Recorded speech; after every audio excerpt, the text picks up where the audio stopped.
काही नगरसेवक फोन करून म्हणतात की कमी पैसे द्यायलेत बाबा, त्यांना जास्त नगरसेवकांना अपेक्षा आहे.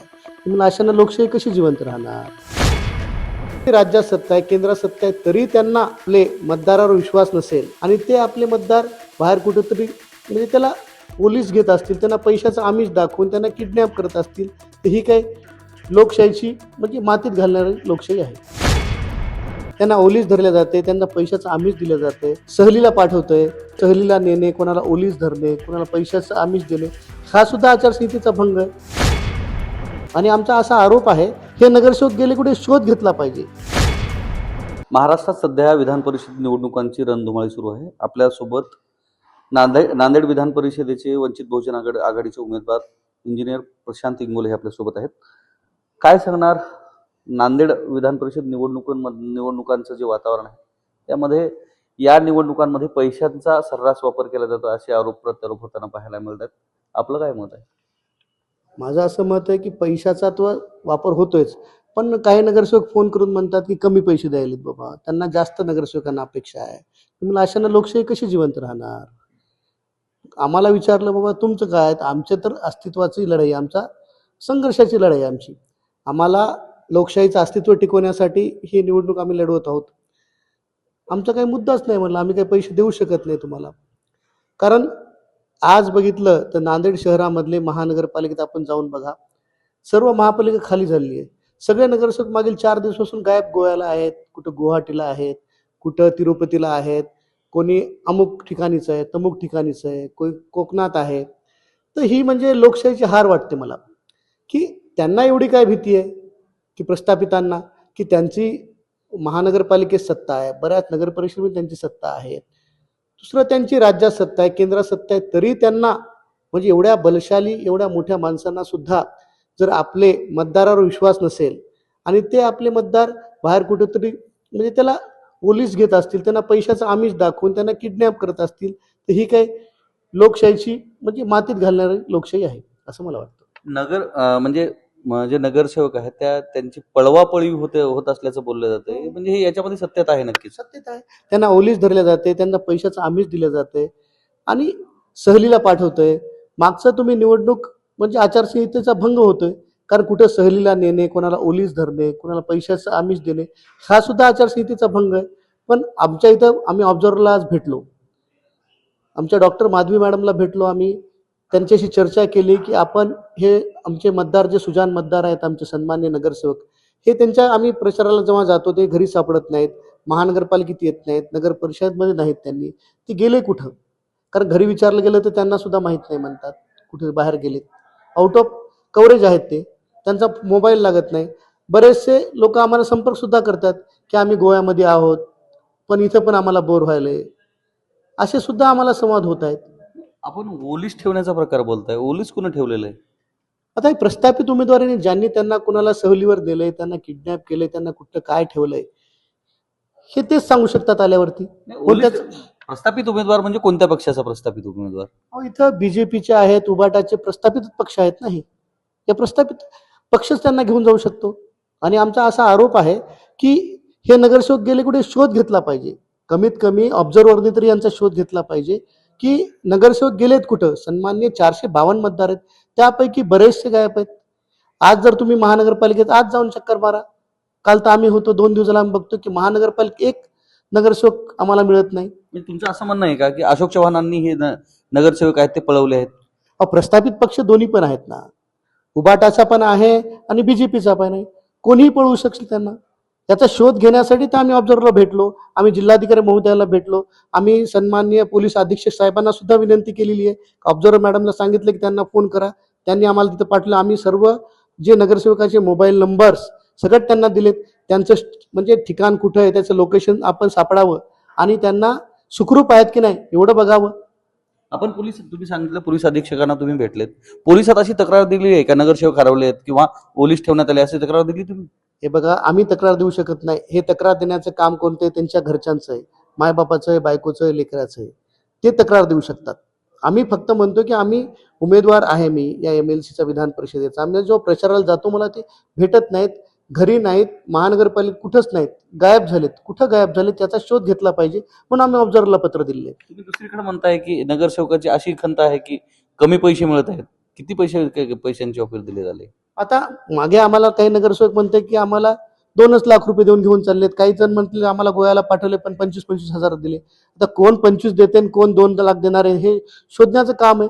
म्हणून आम्ही ऑब्झर्व्हरला सांगितलं की आम्हाला असे काही फोन आलेत, हे नंबर्स आहेत, त्यांचा शोध घ्या, त्यांचं लोकेशन ट्रॅक करा आणि त्यांना सुखरूप घरी आणा.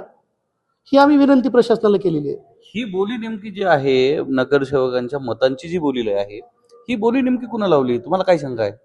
आता प्रस्थापित उमेदवार जे आहेत त्यांनीच ही बोली लावू शकतात. कारण आम्हाला सुद्धा बोलीसाठी विचारणा केली होती की तुम्ही काय आम्ही म्हणलं आम्ही तुम्हाला फक्त नमस्कार करू शकतो, जय भीम करू शकतो, आदाब करू शकतो आणि विनंती करू शकतो. जर ही लोकशाही जिवंत ठेवायची असेल आणि हे नगरसेवकाची विधान परिषद आहे, याच्यात जर नगरसेवक निवडून गेला तर नगरसेवकांचे जे अडचणी असतात ते त्याला सकाळी उठल्यापासून नालीची, पाण्याची, ड्रेनेजची, लाईटची, रोडची हे प्रश्न मी जास्त जाणू शकतो. कारण 3 उमेदवारापैकी मी एकमेव नगरसेवक असलेला उमेदवार आहे आणि मला नगरसेवकांच्या प्रश्नांची चांगली जाण आहे. म्हणून नगरसेवकांचे प्रश्न हे विधान परिषदेमध्ये गेले पाहिजेत. सरकारकडे त्याची आवाज उठवला पाहिजे. कारण जे सीओ असतील, आयुक्त असतील नगरपालिकेचे, ते काम जर करत नसतील नगरसेवकाचं, त्यांना एक दाद मागण्याचं ठिकाण विधान परिषद आहे. आणि या 3 उमेदवारापैकी 2 उमेदवार तर नगरसेवकच नाहीत. मी 3रा उमेदवार नगरसेवक आहे. मला या प्रश्नांची जाण आहे. म्हणून माझ्या सुजाण नगरसेवकांना, सन्मान्य सदस्यांना मी विनंती करतो की आपलं अमूल्य 1 नंबर पसंतीचं मतदान तुम्ही मला द्यावं. बरं, तुम्ही जे बोलतायत की माझी पण बोली लावली होती, माझ्याकडे पण आली होती. कोण आलं होतं तुमच्याकडे? बघा, कोण आलं होतं असं का इन्व्हिटेशन कार्ड घेऊन येत नाही. नाही, पक्षाचं असेल ना कुठेतरी. पक्षाचे हे बघा, सगळे कसं आहे की पक्षाचे येतात, फोन येतात, निरोप येतात, ते नाव सांगत नाहीत, आमिष दाखवतात किंवा धमकी देतात. 2 प्रकार करतात. आम्ही ना आमिषाला घाबरतो ना धमकीला घाबरतो, पण आम्हाला त्याचा काही परिणाम पडत नाही. महापालिका निवडणुकांमध्ये तुमची आणि महाविकास आघाडीची युती होती. हो. त्याच विशेषतः काँग्रेससोबत आपली युती होती. काँग्रेसनं ऐन वेळेवर त्यांचा जो उमेदवार आहे, दोन्ही उमेदवारी अर्ज मागे घेतले आणि एका अपक्षाला पाठिंबा देऊन त्याला उमेदवार हे केलं. तुम्ही काँग्रेसच्या या मताशी तुम्ही सहमत आहेत का? तुमचा पक्ष सहमत आहे का या सगळ्या गोष्टींशी? बघा, आमचा पक्ष ही गोष्ट तुमच्याही बाबतीत करता आली असती, महाविकास आघाडीला तुम्हाला पाठिंबा दिला असता, मग तसं का झालं नाही? बघा, आमचे नेते ॲडव्होकेट प्रकाशजी आंबेडकर यांनी आम्हाला सूचना दिल्या होत्या की आपला फॉर्म जरी आपण ठेवला असेल तर जाऊन काँग्रेसच्या शेवटच्या दिवशी काँग्रेसच्या उमेदवाराला समर्थन द्या. आम्ही समर्थन द्यायला गेलो होतो जिल्हाधिकारी कार्यालयामध्ये. तिथं आम्हाला कळालं की काँग्रेसचा उमेदवारच त्यांनी फॉर्म विड्रॉल केला आहे. आमच्या नेत्यांना आम्ही सूचना दिली, असंच झाले, काय करायचं, तर तुमचा फॉर्म कायम ठेवा आणि विनंती करा. तशी आम्ही राहुल गांधींना, प्रदेशाध्यक्षांना आणि देशाच्या काँग्रेसच्या अध्यक्षांना सुद्धा पत्रव्यवहार करून, मेल करून विनंती केलेली आहे की आपला उमेदवार नाही आहे इथं, आपण आम्हाला समर्थन देण्यासाठी आम्ही विनंती केलेली आहे श्रद्धेनेते बाळासाहेब आंबेडकरांच्या आदेशान्वये. मात्र ज्या पक्षाकडं जवळपास 93-94 नगरसेवक आहेत, तो माघार घेतो आणि ज्या पक्षाकडे केवळ 23 नगरसेवक आहेत त्याचा उमेदवार कायम ठेवला जातो. काँग्रेसची ही जी पाठीमागं येण्याची भूमिका जी आहे, त्या भूमिकेशी तुम्ही सहमत आहेत का? भविष्यातील ही जर रणनीती अशीच जर राहिली तर राजकारण अशाच या पद्धतीचं राहील का पुन्हा हे खालच्या तराला जाईल? एक शोकांतिक आहे की काँग्रेसकडे सक्षम नेतृत्व नसल्यामुळे या गोष्टी घडत आहेत. जिल्ह्याला सक्षम नेतृत्व नसल्यामुळे सेकंड लार्जेस्ट फिगर त्यांच्याकडे 92 नगरसेवक हे काँग्रेसचे आहेत. त्यांनी संख्याबळ त्यांनी जमवाजमी केली असती तर त्यांना हे शक्य होतं की ही इलेक्शन काँग्रेसचा उमेदवार विजयी झाला असता. कारण आमच्यासारखे सगळे छोटे छोटे घटक पक्ष जे संविधानाला मानतात ते सर्व लोक काँग्रेसला मतदान करून निवडून आणले असते. ज्या पद्धतीचे आरोप काँग्रेसवर होताना पाहायला मिळतात की या ठिकाणचे जे काँग्रेसचे स्थानिक नेते आहेत, खासदार आहेत, आमदार आहेत, ते अशोक चव्हाणांची अंतर्गत युती आहे असं बोललं जातं. याच्यात कितपत सत्यता आहे? वाटतं ह्या सगळ्या राजकारणामध्ये तसं आहे? अशोक चव्हाणच काँग्रेस चालवत आहेत?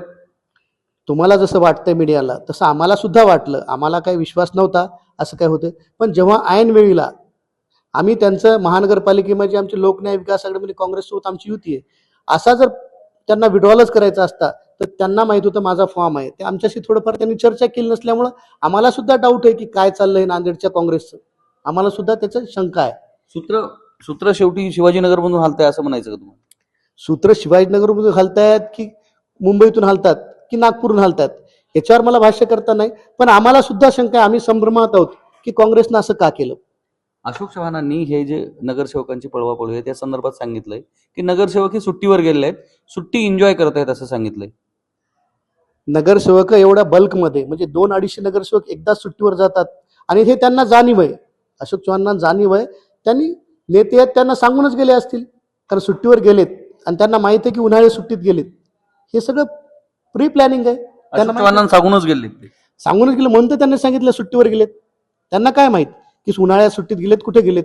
त्यांना सांगून गेले असतील किंवा त्यांनी पाठवले असतील म्हणूनच त्यांनी तुम्हाला बोलले ना की सुट्टीवर गेलेत उन्हाळ्याच्या. नक्कीच. तर हे आपल्यासोबत होते वंचित बहुजन आघाडीचे विधान परिषदेचे उमेदवार इंजिनियर प्रशांत इंगोले, ज्यांनी विधान परिषद निवडणुकांमध्ये जो घोडेबाजार चालला आहे त्या संदर्भात भाष्य केलंय. कॅमेरामन सुधाकर सह मी धनंजय सोळंके, टाइम्स नाऊ मराठी, नांदेड.